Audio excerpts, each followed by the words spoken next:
Most people are searching for answers, big answers. How do I find peace? How do I stay focused? How do I build a life I respect? But the truth is, your life doesn't change when you find the answers. It changes when you start asking the right questions. Questions that cut through the noise. Questions that challenge your ego, your habits, your distractions. Questions that force you to stop running from yourself and start facing who you really are. This episode is not about philosophy as theory. It's about Stoic wisdom as a mirror. 12 questions, simple but brutal, that if answered honestly, can shift the entire direction of your life. Because clarity isn't found in comfort.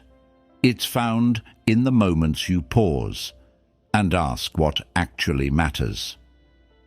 Let's begin. 1. Who are you spending your time with? It's a simple question, one you've probably heard before, but most people never stop long enough to answer it honestly. We live our lives surrounded by voices, family, friends, co-workers, the people we text, the ones we follow online.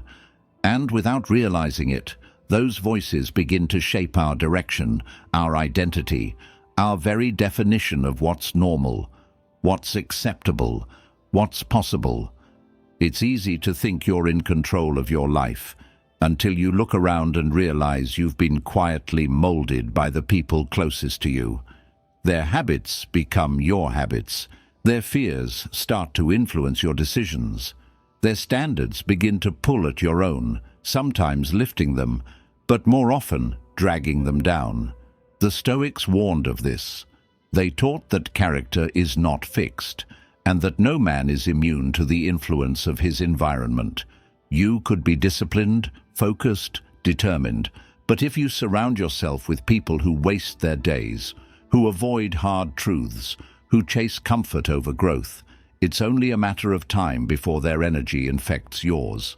Not because you're weak, but because you're human, and humans adapt, for better or worse.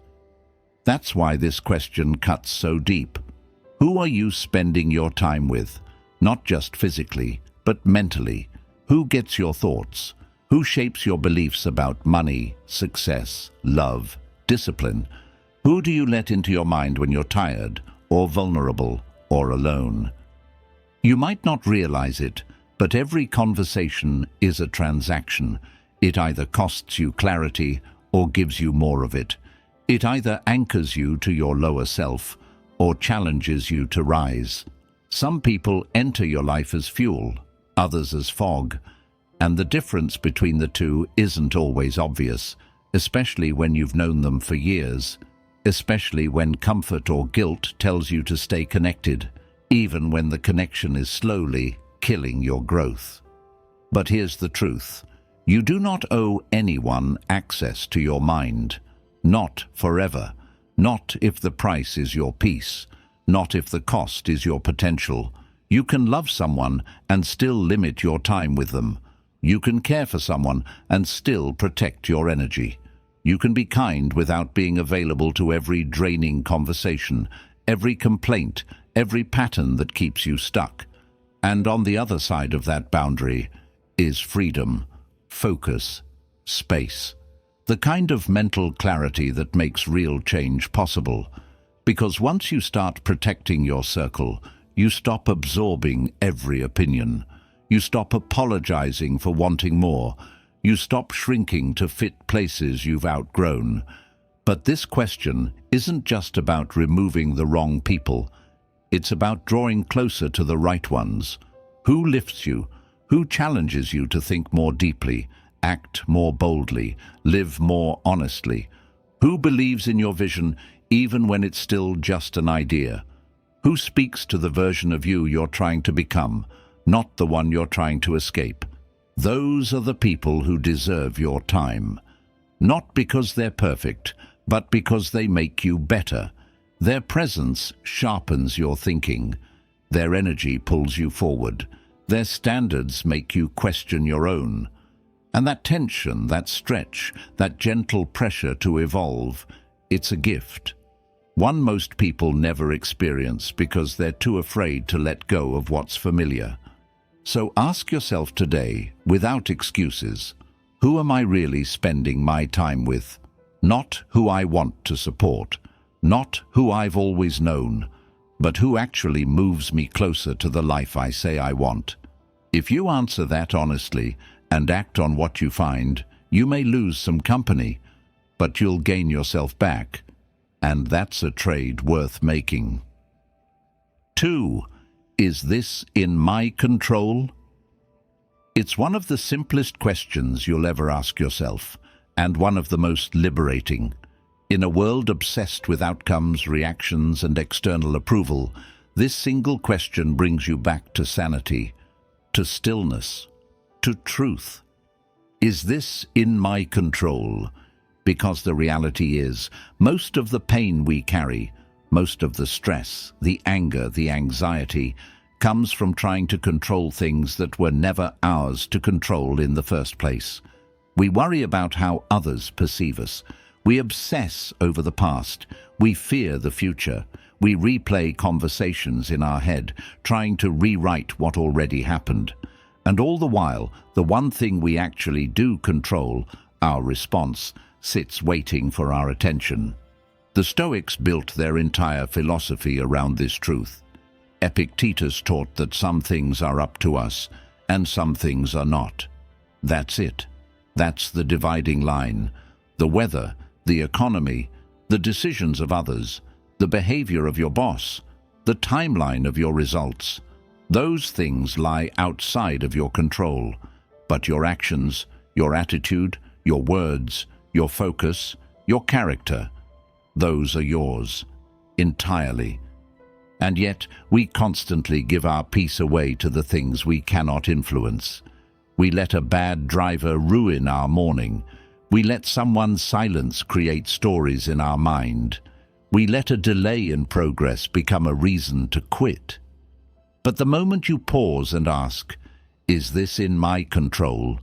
you reclaim your power. You stop reacting and start choosing. And that's where everything begins to change. When you stop trying to control the world, you free up massive amounts of energy. Energy that was wasted on complaint, on comparison, on fear. Energy that now becomes available for action, for thought, for presence.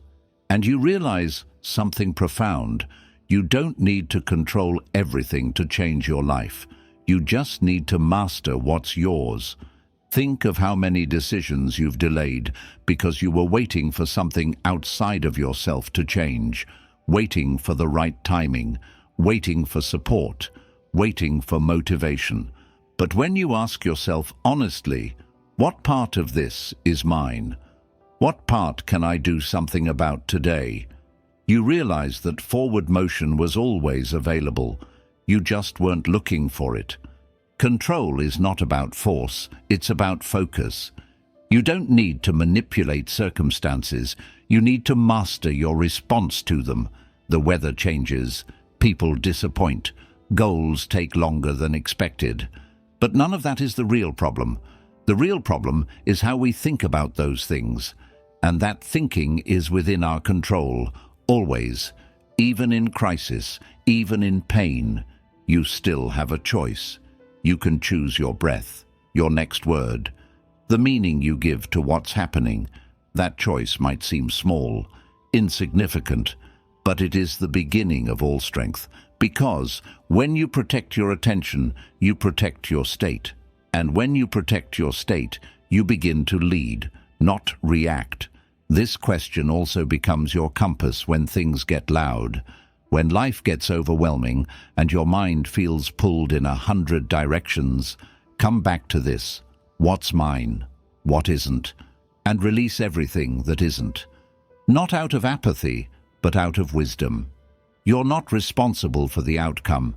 You're responsible for the effort, for the honesty, for the alignment between your values and your actions. And when that alignment is in place, peace follows, even if the world doesn't cooperate. So the next time you feel off balance, stuck in overthinking or paralyzed by indecision, Stop and ask, is this in my control? If the answer is no, release it, let it go. If the answer is yes, take the next step, no matter how small, and trust that clarity and momentum will meet you on the other side. Control doesn't mean controlling others. It means owning yourself, your thoughts, your discipline, your tone, your presence. The more you shift your focus inward, the less chaos the outside world can create. And that's not just power, that's freedom. 3. What does your perfect day look like? It seems like such a simple question, doesn't it? Almost too basic to matter. But pause for a moment, breathe, and really think about it. What does your perfect day look like, hour by hour, moment by moment? Do you even know? Most people don't. They know what they're supposed to want. More money, more freedom, more success. They chase titles, numbers, and approval. They burn themselves out running after abstract ideas of happiness. But when you strip it all away, when the noise fades and the mask drops, you're left with the life you actually live, the one made up of regular, unremarkable days. And if you don't know what a good day looks like for you, you'll never know if you're moving closer to it or further away. Your life is not built in the highlight reels. It's built in the quiet routines, the habits you repeat, the thoughts you allow, the choices you make when no one is watching. And if you've never taken the time to define your perfect day, your version of it, not someone else's, you'll spend your time reacting to life instead of designing it. The Stoics believed in intentional living. They didn't preach the pursuit of pleasure or endless ambition.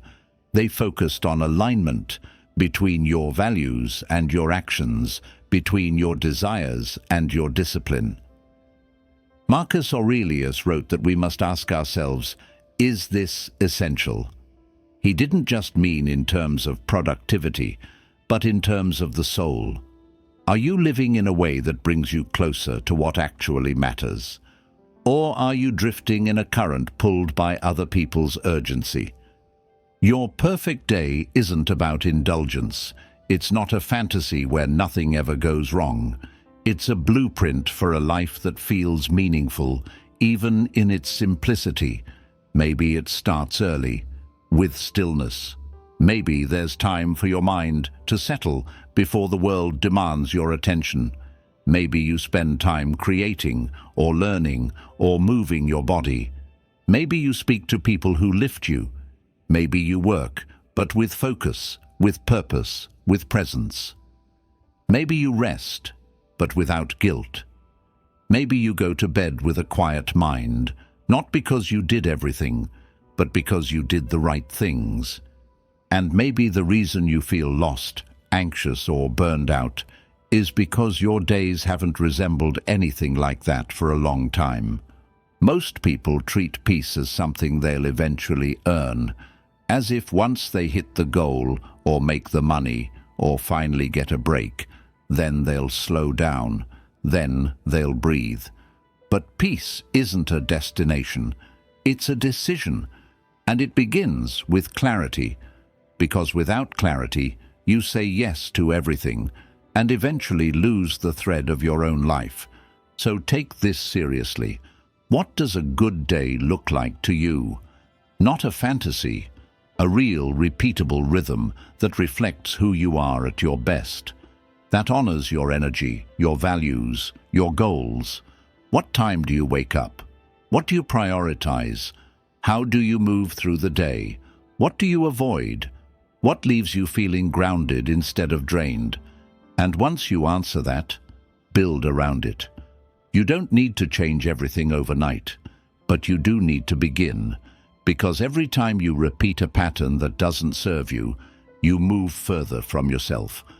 But every time you protect a habit that aligns with your future, you begin to remember who you are. Don't underestimate this. People spend decades chasing a life that looks good from the outside, but feels hollow on the inside. They run harder, trying to outrun discomfort, but it's not speed they need, it's direction.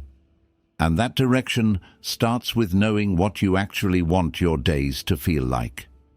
This question is not a luxury, it's a necessity, because if you don't define your perfect day, someone else will define it for you, and you'll wake up years later living a life that looks like success, but feels like loss. So take the time, write it down, visualize it, rehearse it, and then build your days, one choice at a time, to reflect that vision. Because when your days feel right, your life feels right. And when your life feels right, you don't chase peace, you live it. 4. Do you want to be or to do? This might be one of the most confronting questions you'll ever ask yourself. On the surface, it seems harmless, just another angle on motivation, but deep down, it cuts into the very root of why you do what you do.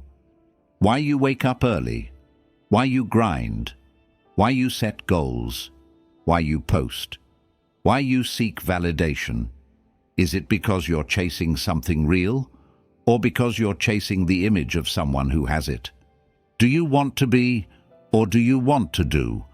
The world today is obsessed with appearances, with becoming someone, with being seen as successful, as powerful, as wise, as important. But Stoicism calls that out for what it is: a trap, a quiet, seductive prison of the ego. Because once your actions become tied to identity, to how others see you, you start living for the mask, not the mission. You stop building, you start posing, you start making decisions not based on impact, but on impression. And when that happens, your energy gets scattered, your integrity gets diluted, and you begin to drift away from your real purpose. There's a difference between doing something because it matters and doing it because it makes you look like someone who matters. The Stoics had no patience for the pursuit of status. Marcus Aurelius ruled the most powerful empire on earth, and yet he constantly reminded himself, don't waste time on what doesn't matter. Don't seek the approval of others. Don't perform, just do the work. That's what separates the few who rise from the many who stall. The ones who rise are rooted in doing, in impact, in creation. They care more about the outcome than the applause. They'd rather quietly build something meaningful than loudly chase attention. But most people live in reverse. They chase identity. They want to be something: a successful entrepreneur, a respected creator, a stoic thinker, a strong man. But that desire to be becomes so loud, they forget to do the things that actually lead to it. This is where the ego tricks you. It tells you that if people think you're doing well, that's enough. That if you look disciplined, if you sound wise, if you're admired, you must be on the right track. But wisdom without action is hollow. Discipline without intention is performance. And seeking admiration instead of results is the fastest way to end up empty. So pause here and ask yourself directly, am I doing this to achieve something real or to be seen in a certain way? There's no shame in realizing you've been chasing image. Most of us do at some point. What matters is what you do with that awareness. Because once you shift from being to doing, everything gets lighter, clearer. You no longer need to prove. You no longer need to manage perception. You just build. You act. You focus on the work, not the recognition. And something beautiful happens when you live like that, when you stop chasing the identity and start living the values. People feel it. Your presence becomes grounded. Your words carry weight, not because you're trying to impress, but because you're actually doing the thing. And doing is rare. Doing is sacred. Doing creates real change within you and around you. So if you've been feeling disconnected, unmotivated, or confused about your path, come back to this question. Do I want to be, or do I want to do?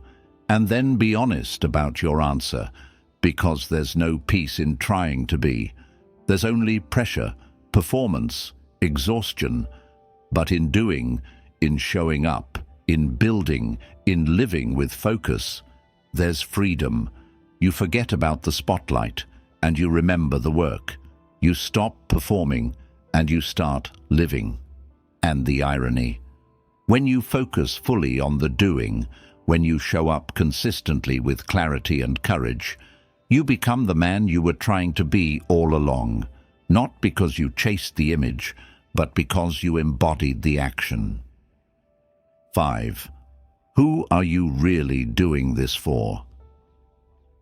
It's easy to believe we're making our own choices, that every goal we pursue, every sacrifice we make, every path we walk, belongs to us, that our ambition is pure, self-directed, untouched by outside influence.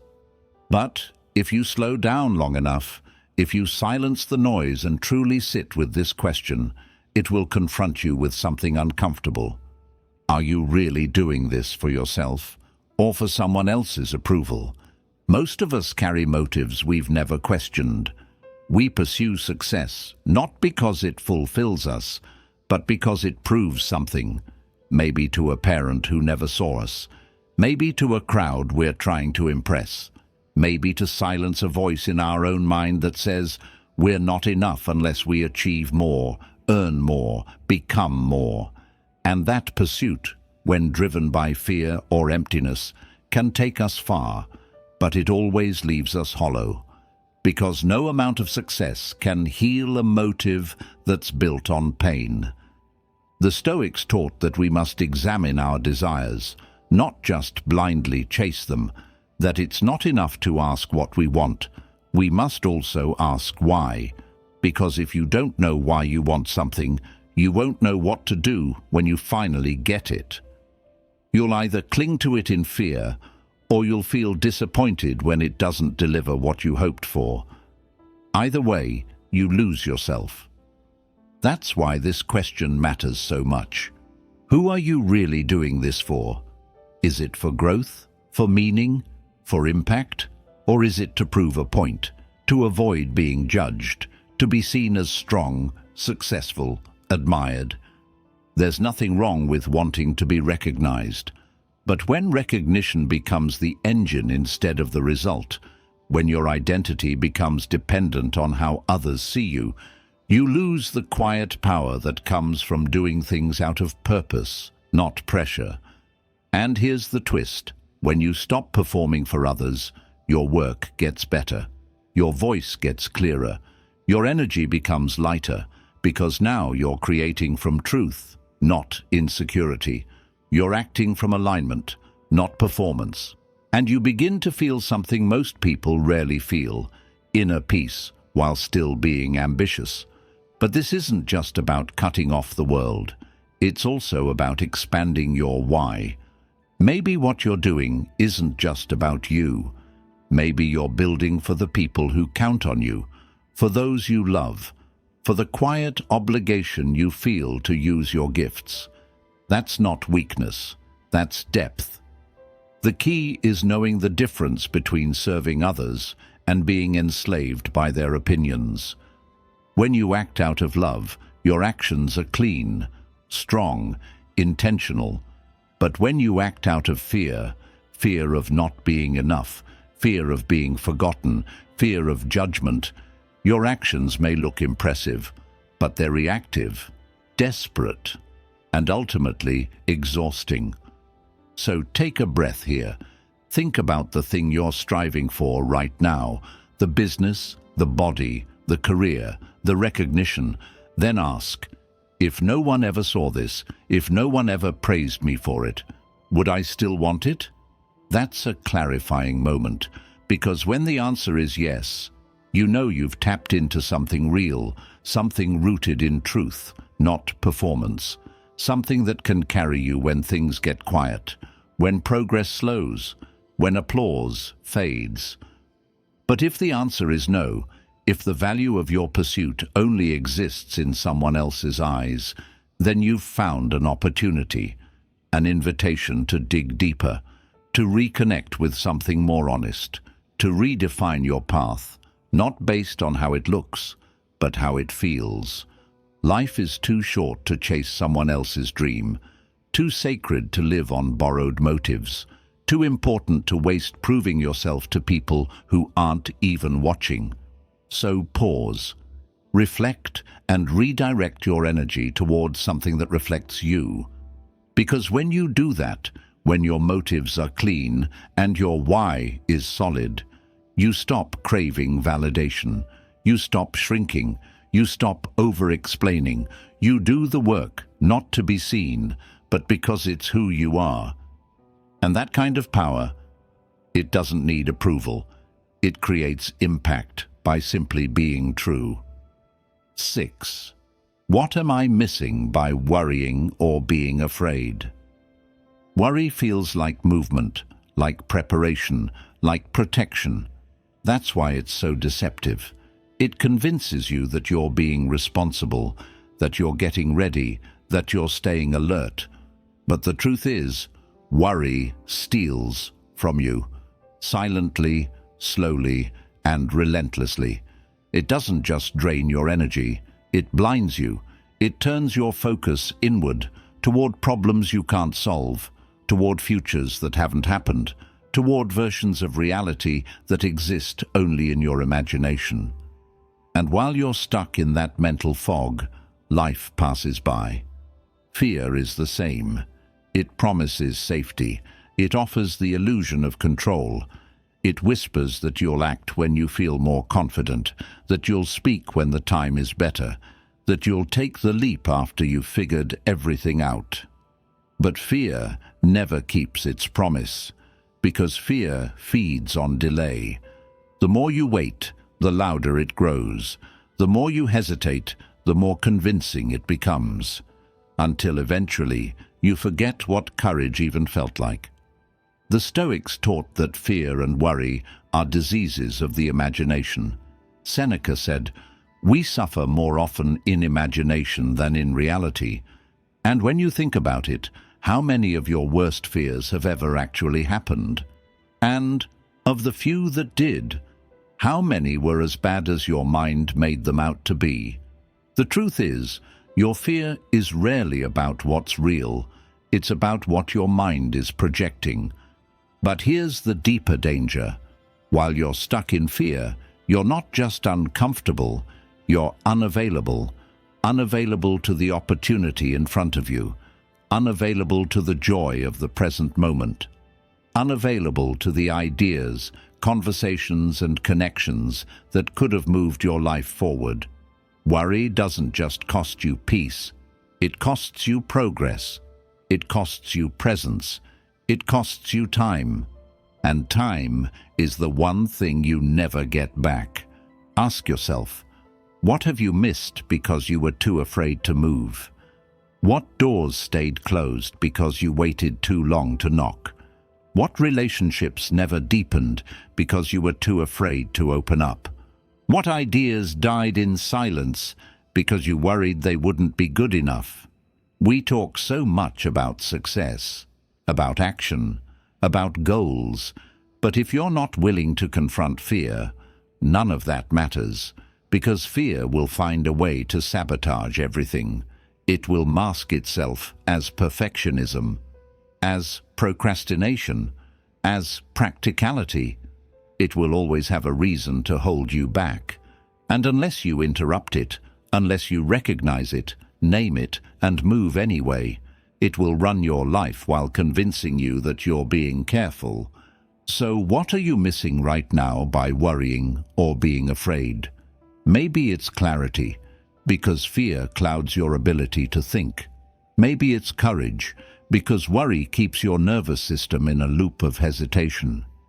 Maybe it's the breakthrough, the one that only comes when you finally take the risk, finally say yes, finally speak up. And it's not just about grand gestures. Even small moments matter.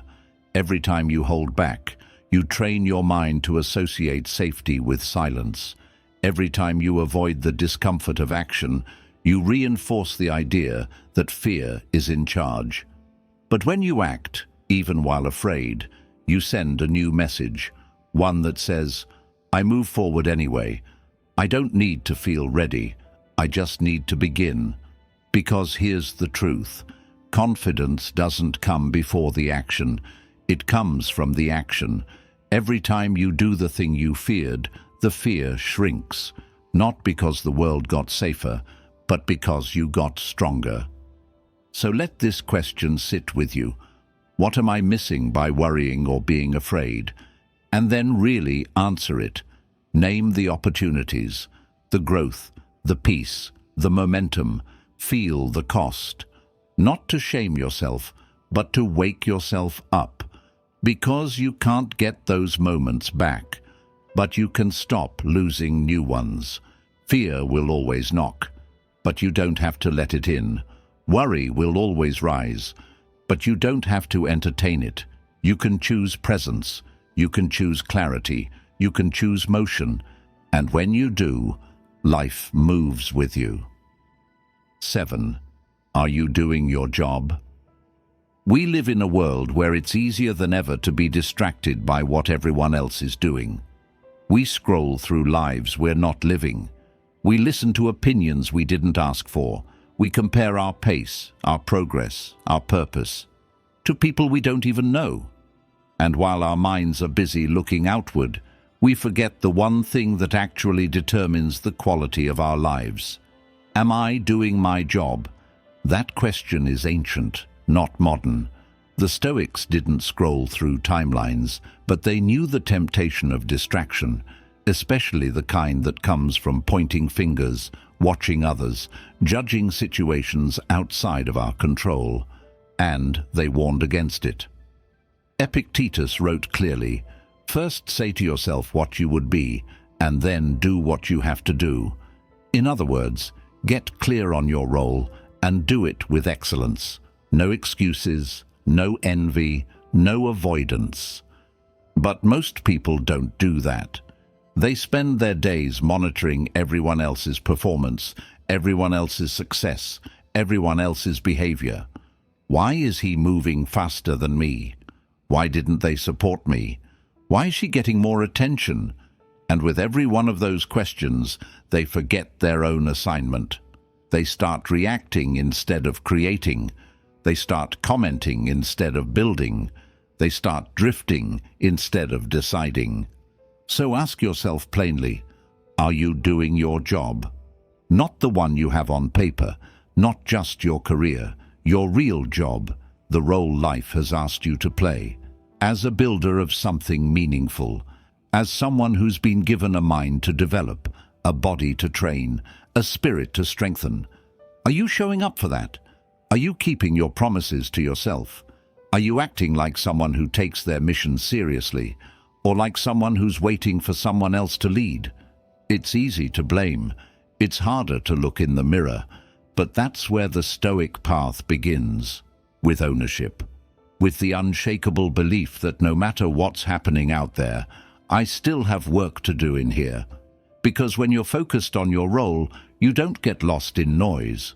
You don't waste your energy on gossip, envy, or regret. You stay grounded, clear, effective. Look at your day, your habits, your mindset. Are you building the future you keep talking about?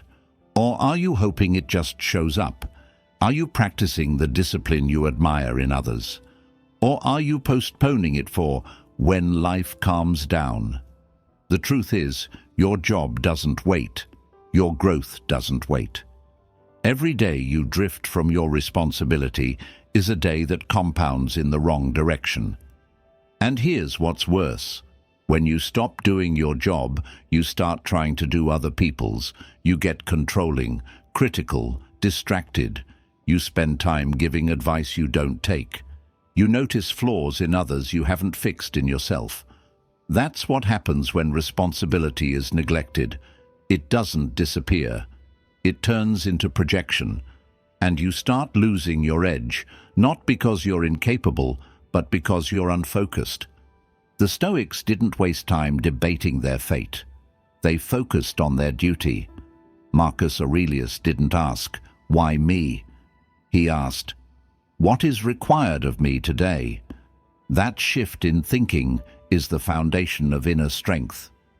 You stop chasing motivation and you start practicing responsibility. You wake up and ask, "What's my work? And what's stopping me from doing it right now?" And the answer is rarely time. It's rarely resources. Most often it's emotion, discomfort, fear, laziness. The mind wants to escape, to delay, to rationalize. But the body, the disciplined body, knows what to do. You train it through repetition, through clarity, through a daily return to what matters most. So ask it again, not with judgment, but with honesty. Are you doing your job? Are you leading your own mind? Are you guarding your time? Are you pushing your craft forward? Are you respecting your values? Not perfectly, but consistently. Because when you do your job, life meets you differently. You walk into the world with less noise, less need for validation. You don't need everyone to agree. You don't need to control outcomes. You just do your work, quietly, precisely, powerfully. And that becomes your strength, not your title, not your applause, but your commitment to your role, even when no one's watching. 8. What really matters to me? In the middle of all the noise, deadlines, demands, comparisons, opinions, it's easy to forget what actually matters, not to the world, not to your boss, not to the algorithm, but to you. And maybe that's the reason you feel tired lately, not physically but mentally, spiritually, like you're moving fast, doing a lot, showing up every day, but somehow drifting further from yourself. Because deep down, you haven't asked this question in a long time. What really matters to me? It's a humbling question. It requires honesty. It strips away the image, the ego, the performance. It's not about what impresses others. It's not about what you think you should want. It's about what leaves you feeling alive, grounded, connected. And if you don't know the answer, your life will slowly start to fill with things that don't belong. Tasks that drain you, goals that aren't yours, people that pull you out of alignment. You'll become a full-time manager of distractions rather than a builder of meaning. The Stoics were ruthless about this. Marcus Aurelius wrote, "If you seek tranquility, do less." Or more accurately, do what's essential, not what's trending, not what's urgent, but what's essential. That's the question. What is essential to your soul? What deserves your focus, your effort, your life? It's so easy to forget, especially now. We live in a world that profits from your confusion. If you're unclear about what matters, you're easier to manipulate, easier to market to, easier to distract. That's why clarity is not just powerful, it's radical. Because the moment you decide what really matters, you stop negotiating with the noise. You stop chasing every opportunity because you realize not every opportunity is aligned. You stop saying yes to everyone because not everyone deserves your time. You stop forcing things because you've chosen direction over desperation. And in that space, something beautiful happens. Your energy returns. You start waking up with intention instead of anxiety. You start creating instead of reacting. You start walking your own path, not someone else's. But this kind of clarity doesn't come by accident. You have to pause. You have to slow down and confront yourself. What goals are you chasing right now, and why? What routines have you built into your life, and do they still serve you? What values do you claim to hold, and are they actually reflected in your behavior? When your life is out of sync with what really matters to you, you feel it, sometimes as stress, sometimes as boredom, sometimes as quiet resentment. And we often think the solution is to add more, to do more, learn more, achieve more. But often, the real solution is subtraction, removing the things that no longer serve you. Saying no, not out of rebellion, but out of reverence. Reverence for your time, reverence for your values, reverence for the kind of person you're becoming. That's the deeper point here. This question isn't just about priorities, it's about identity. Because what you consistently give your time to is who you become. And if your calendar is filled with things that drain you, distract you, or dilute you, you're not just wasting time. You're shaping a version of yourself that's slowly drifting away from truth. So take a moment and ask it slowly, what really matters to me? And let the answers come without shame, without performance, without anyone else's voice in the room. Maybe what matters to you is quiet, or freedom, or depth. Maybe it's health, or simplicity, or creating something that outlives you. Whatever it is, claim it, write it down, revisit it often. Because the more you anchor yourself to what matters, the less power the world has to move you. And when you live like that, when your actions match your values, your life becomes lighter, stronger, more focused. You stop scattering your power, you stop losing yourself, and you begin to build a life that looks simple on the outside, but feels sacred on the inside. 9. Who is this for? Behind every project you create, every post you publish, every word you speak, there's a person, a listener, a viewer, a reader, even if you never name them, even if they're only a shadow in your imagination. Everything you do reaches someone. And the question that shapes the quality of your work, the energy behind your actions, and ultimately the impact you make, is this. Who is this for? Most people never stop to ask. They create out of habit or pressure or performance. They chase trends. They mimic what's popular. They build with noise instead of clarity. And in doing so, they lose the thread of their message. They lose the soul of what they're trying to express. Because when you forget who you're speaking to, you start speaking to everyone. And when you speak to everyone, you speak to no one. The Stoics valued precision, not just in thought, but in purpose. Clarity wasn't optional, it was essential. Before you act, before you commit, before you build, ask why and ask for whom. Not as a branding strategy, not as a marketing tool, but as a way to protect your own focus and to honor the people you hope to serve. So stop here and really ask yourself, who is this for? If you're writing something, who do you want to read it and how do you want them to feel? If you're building a business, who will it serve and how will it change their life? If you're speaking up, who are you hoping to reach and what do they need from you? It's not about numbers.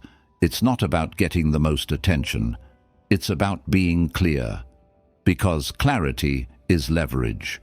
When you know exactly who you're helping, everything sharpens. Your language, your energy, your priorities. You stop chasing approval and you start aiming your message like an arrow, not wide, but deep. But this question also exposes something else, because sometimes we discover that we're not creating for others at all. We're creating for ourselves, to validate our worth, to prove something, to be seen. And that's not always wrong, but it must be conscious. Because if you're doing it for yourself, own it, know it. Let it sharpen your discipline and your standards. But if you're doing it for others, make sure you've truly defined who those others are. Because when your audience is vague, your effort becomes scattered. You post without impact. You build without connection. You move without meaning. But when your audience is defined, even if it's just one person, your work begins to speak. It starts to feel alive, because now you're not just making noise, you're meeting a need. And sometimes the person you're doing it for is the past version of you, the you who needed this message, the you who was lost, stuck, hurting. That's a noble aim.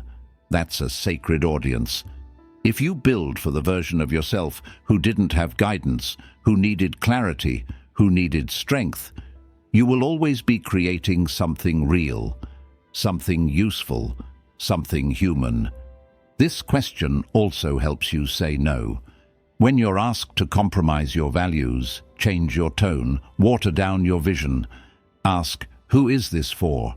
And if it's not for the people you truly want to serve, don't bend. Stay aligned. Because long-term success doesn't come from pleasing everyone. It comes from serving the right people deeply and consistently. So whatever you're working on right now, pause. Ask the question, who is this for? And then make the decision to honor them with the full strength of your intention. Let them guide your language, your tone, your rhythm. Let them remind you why you started. Let them hold you to your highest standard. Because when you know who you're doing it for, you stop wasting energy. You stop second-guessing. You build with heart. You speak with focus. And you act not to impress, but to impact. And that's when your work starts to matter, not just to you, but to someone else who needed it. 10. Does this actually matter? Pause and look at the thing that's bothering you right now. That message you haven't responded to, that awkward conversation, that person's opinion, that delay in progress, that sudden change in plan. Whatever it is, just hold it in your mind for a moment.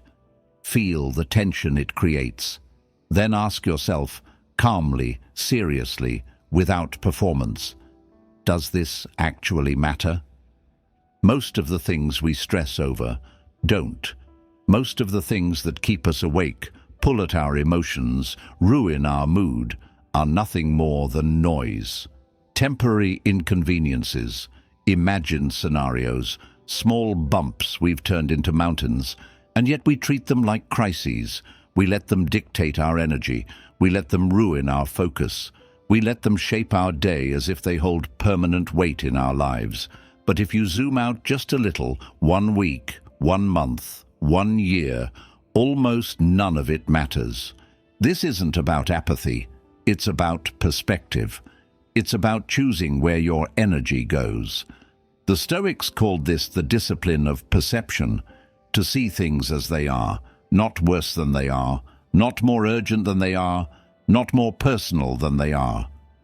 Marcus Aurelius would ask himself often, will this matter in 10 years? Then why am I letting it matter so much today? That's not detachment, that's wisdom. Ask yourself, how much energy have you lost to things that, looking back, meant nothing? Arguments with people you don't even speak to anymore. Mistakes that taught you more than they hurt you. Embarrassments no one remembers but you. Worries that never materialized. All of that time, all of that emotion, gone. And if you're honest, the same pattern is probably playing out today. Something small has hijacked your focus. Something temporary is pretending to be permanent. Something trivial is wearing the costume of something urgent. And because you didn't stop to ask this question, does this actually matter? You handed over your peace to something unworthy. This question is your sword. Use it to cut through the emotional noise. Use it when someone criticizes you unfairly. Use it when plans fall apart. Use it when fear rises. Before you react, before you spiral, before you assume, ask, does this matter? Does this deserve my energy? Will this decision, this problem, this comment define who I am? or is it just a moment? Clarity doesn't come from knowing everything. It comes from knowing what to ignore. When you ask this question consistently, you start living on a different frequency. You stop reacting to everything. You stop being pulled by the petty. You start protecting your mental space. You stop picking fights you don't believe in. You stop defending yourself against people who don't matter. You stop explaining your worth to people who wouldn't see it, even if you showed them. You begin to channel your focus toward what does matter: your values, your work, your discipline, your peace, your future. And you realize just how much of your past suffering came from caring too much about things that didn't deserve to matter in the first place. But here's the challenge. It takes maturity to step back. It takes strength to not engage, to not take the bait, to not let small things ruin a big day. You'll be tempted to respond, to prove your point, to control what's out of your hands. But if you can pause, breathe, and ask this one question, you'll be surprised how many battles you can walk away from without losing anything at all. So from now on, carry this with you. Make it a filter. Before you get pulled into distraction, drama, or doubt, ask, does this actually matter? Or am I giving my power to something small again? Because a life well lived is not one where you never face difficulty. It's a life where you reserve your energy for what's real, what's meaningful, what's truly yours, and everything else, let it go. 11. Will this be live time or dead time? Not all time is created equal. Two people can go through the same hour. One walks away changed, the other walks away unchanged. One uses it, the other survives it. One walks with awareness, the other just waits for it to pass. The difference isn't the clock, it's the choice. Will this be live time or dead time? It's a question the Stoics would have asked daily, though not in those exact words. They believed time was sacred, that wasting it was one of the great moral failures. Seneca wrote, "It is not that we have a short time to live, but that we waste much of it." And we do. Not because we're lazy, but because we don't ask this question. Because we forget that every moment we're alive, every day of waiting, healing, recovering, enduring, can be either a time of becoming or a time of decay. And it's easy to assume that growth only happens during motion. But that's not true. Growth is available even when you're stuck, even when you're in between jobs, relationships, breakthroughs. The question is, what are you doing with the time? Most people spend their waiting seasons asleep. They shut down, they numb out, they scroll, they avoid, they distract. They say, "I'm just getting through this." But getting through isn't the goal. Becoming through is. Using every space, especially the in-between, to build something on the inside. Live time doesn't mean you're always productive. It doesn't mean you have to hustle or create or perform. Live time means you're awake, present, intentional. You're asking questions. You're studying yourself. You're noticing what pulls at your energy and what gives it back. You're choosing growth, even when the outside world is offering nothing but stillness. Dead time is the opposite. It's when your body is alive, but your mind is somewhere else. When your habits go on autopilot. When you let days blur into weeks and you can't remember what you did with them. When you're physically here, but mentally and emotionally checked out. And it happens quietly. That's the danger. You won't always see it happening, but you'll feel it, in the form of disconnection, boredom, or numbness. This question, will this be live time or dead time, is especially powerful in adversity, when things fall apart, when your plans are delayed, when you're sitting in discomfort and nothing is going the way you hoped. That's when most people mentally disappear. But that's when the strongest people do their deepest work. They go inward. They sharpen. They prepare. Because they understand that even when the outside world is frozen, the inner world doesn't have to be. The most powerful transformation often happens in hidden seasons, when no one sees you, when nothing big is happening, when the world has forgotten you. Those are the moments that either shape you or shrink you. And the difference comes down to one quiet decision. Will I use this time, or will I let it use me? This is also about reclaiming your days. Every time you say, "I'll just get through today," you're telling your life to wait.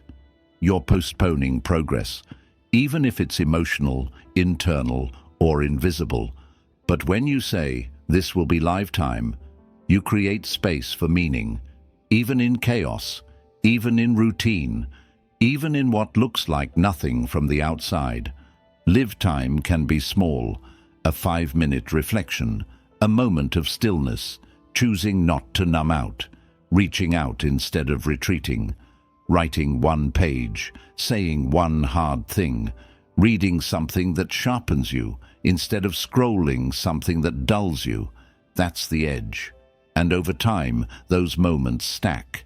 They compound, and they become the difference between a life that was built and a life that just happened. So ask yourself this now, not later, not tomorrow. Will today be live time or dead time? Will you meet it with awareness? Will you use it to become clearer, stronger, more rooted? Will you leave the day more aligned with who you want to be? Because every day, every hour, every minute answers that question, whether you ask it or not. Let it be live. 12. What if this is your only chance to get it right? There's something sobering about imagining that this moment, this life, might be your only shot. Not in a fear-based way, not to pressure you, but to remind you of what's at stake. Because it's easy to believe you'll have time, more chances, more years. But what if you don't? What if this is it? What if you never get to redo this version of yourself? The one with these dreams, these people, these problems, these desires? What if this season will never return in the same way again? What if all the things you keep delaying, the words you haven't said, the risks you haven't taken, the habits you haven't started, what if they're not waiting for you later, like you think? What if they expire the moment you stop choosing them? We live like we'll live forever. We plan as if time will patiently accommodate all our delays, all our distractions, all our fears. But life is not obligated to wait, and it often doesn't. One illness, one phone call, one shift in the world, and the plans you thought you had vanish. That's not meant to scare you. It's meant to wake you up, because this life is not a rehearsal. It's the stage. You're already on it. The curtain's already up. You're already in Act 2. This is your only chance to be the kind of person you can look back on without regret. And what makes this question powerful is that it brings your attention back to now, because the past is gone and the future is fiction until you build it. What you have is this moment, this breath, this one decision in front of you, and it's asking, will you show up? Will you rise? Will you act as if this matters? Stoic philosophy was obsessed with this idea, memento mori. Remember that you must die, not to be morbid, but to make you more alive. Seneca once said, "While we are postponing, life speeds by. The more you delay, the more life passes by unlived. Every time you choose comfort over courage, silence over truth, distraction over creation, you're not just losing time, you're becoming someone you never meant to be." There's a certain honesty that comes with asking this question. What if this is your only chance to get it right? It strips away the illusion of infinite chances. It forces you to prioritize, to focus, to stop wasting yourself on petty things. It silences the ego's endless demands for status, control, and validation, and calls forward something deeper. The part of you that knows time is sacred, that knows you were meant to build, to grow, to serve, to love. And getting it right doesn't mean perfect. It means true, honest, aligned. It means living in such a way that even if it ends tomorrow, you wouldn't feel ashamed. You wouldn't be haunted by all the unlived potential. Because you tried. You gave. You built. You forgave. You risked. You cared. You lived wide awake. The danger of modern life is that we're always deferring the real living. We say, once I finish this project, once I fix this relationship, once I'm less anxious, once I have more money, but once never comes. And meanwhile, the days blur, and you look up and wonder where your life went. So if you knew this version of you would expire soon, what would you do differently? Would you speak more honestly? Would you slow down and watch the sunset without checking your phone? Would you write that book? Walk away from the fake friendships. Finally, go all in on your health, your peace, your calling. This question doesn't demand you overhaul your life. It demands you respect it, that you treat this day, this moment, this hour, like it means something, that you stop living like you have forever, because you don't, and neither do I. So let this be your call, not to panic, but to return to presence, to look at your life and ask, what do I need to stop avoiding? What do I need to start becoming? What do I need to forgive, to release, to pursue, before I run out of time? You don't have to get everything perfect. You just have to get it real. Live like it's your only chance to get it right, because in the end, it might be.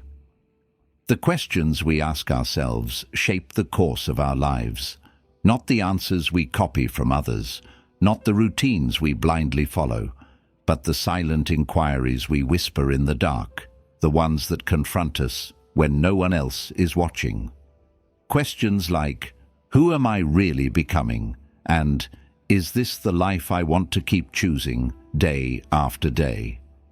These aren't just Stoic questions, they're human ones. They don't belong to any single philosophy, but to every person who wants to live deliberately. Marcus Aurelius didn't write his meditations to impress others. He wrote them to remind himself to stay awake in a world that tries to lull us into distraction. Seneca didn't ask about death because he was morbid. He asked because he understood that the awareness of death sharpens the meaning of life. So now the mirror is in your hands. The 12 questions we explored today aren't meant to be answered once and forgotten. They are meant to live with you, challenge you, evolve with you. Because growth isn't a straight line, it's a conversation with your past, your pain, your purpose. And that conversation only deepens when you're honest with yourself. Maybe today you realize you've been giving too much energy to people who drain you. Maybe you finally see how much power you've given to fear, or how often you've let time pass without really showing up. But here's the beauty of it. You don't need permission to begin again. You don't need a perfect plan or a grand announcement. You just need the courage to ask one powerful question, and then let your actions answer it. The Stoics didn't teach us to be emotionless. They taught us to be aware, to know what truly matters, and to live in alignment with it. And that's what you're capable of. Not a life of perfection, but a life of clarity. A life that feels yours. So, ask the question, sit with the silence, then rise and live your answer.